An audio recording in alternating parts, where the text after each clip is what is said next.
एक बार स्कूल में मैडम पढ़ा रही तो बच्चों से सवाल पूछा, बताओ ताजमहल कहाँ पर स्थित है। तो सारे बच्चे बोले मैडम आगरा में। तो मैडम बोली गलत जवाब, ताजमहल गाजियाबाद में। सुनते ही बच्चे कंफ्यूज हो गए और एक दूसरे की तरफ देखने लगे। फिर उन्होंने यही बात घर पे बताई तो सारे बच्चों के माँ बाप इकट्ठा होकर अगले दिन हेडमास्टर के ऑफिस पहुंचे और बोले आपकी मैडम बच्चों को गलत पढ़ा रही है, ताजमहल गाजियाबाद में बता रही है। फिर हेडमास्टर बोला पहले तो सारे अपने अपने बच्चों की फीस जमा कराओ और दूसरा आप 6 महीने से बुलाए से भी नहीं आ रहे हो और जब तक फीस जमा नहीं होगी तब तक ताजमहल तो गाजियाबाद में ही रहेगा।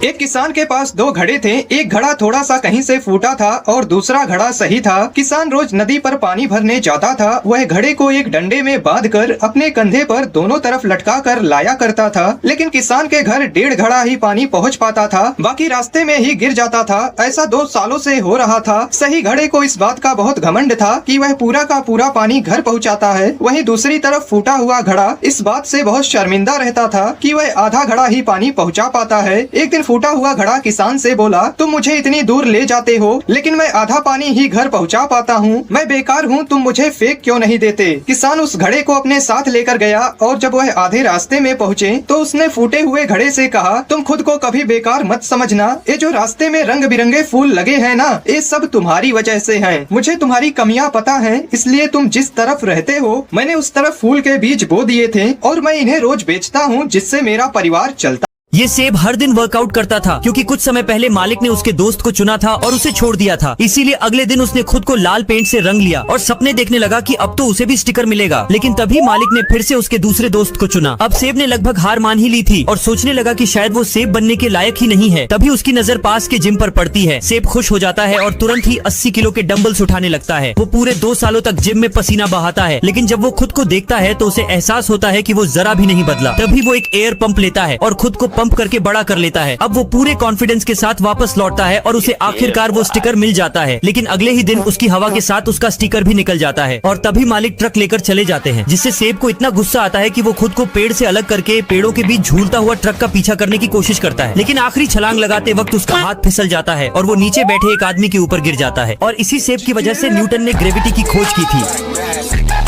ये आदमी 30 साल से जेल में था, लेकिन आज उसका आखिरी दिन था। वो खुशी खुशी सीढ़ियों से नीचे उतरा, अपने दोस्त को टपली मारी और बाकी कैदियों को अलविदा कहा। इसके बाद उसने अपना सामान और कार की चाबी उठाई, अपनी सुपर कार में बैठा और गार्ड को उंगली दिखाते हुए जेल से निकल गया। हाईवे पर स्पीड में गाड़ी दौड़ाते हुए वो एक पेट्रोल पंप पर रुका, दुकान के अंदर गया जहाँ उसने फिर एक कोल्ड ड्रिंक की कैन उठाई और उसे चुराने की कोशिश की। लेकिन जब वो काउंटर पर पैसे देने गया तो कर्मचारी की नजर उसकी हरकत पर पड़ गई। घबराकर वो फौरन अपनी गाड़ी में बैठा और निकल गया। रास्ते में उसने कैन को कूड़ेदान में फेंकने की कोशिश की, लेकिन निशाना चूक गया। कैन लुढ़कते हुई घाटी से नीचे गिर गया, जहाँ पहले से ही एक क्राइम सीन चल रहा था। वहाँ मौजूद 2 डिटेक्टिव्स को वो कैन मिली। उन्होंने उसे सबूत के तौर पर एक प्लास्टिक बैग में डाला, फिर लैब में फिंगरप्रिंट स्कैन करके पहचान पक्की की और अब दोनों अफसर इस आदमी को वापस जेल पहुँचाने के लिए तैयार थे।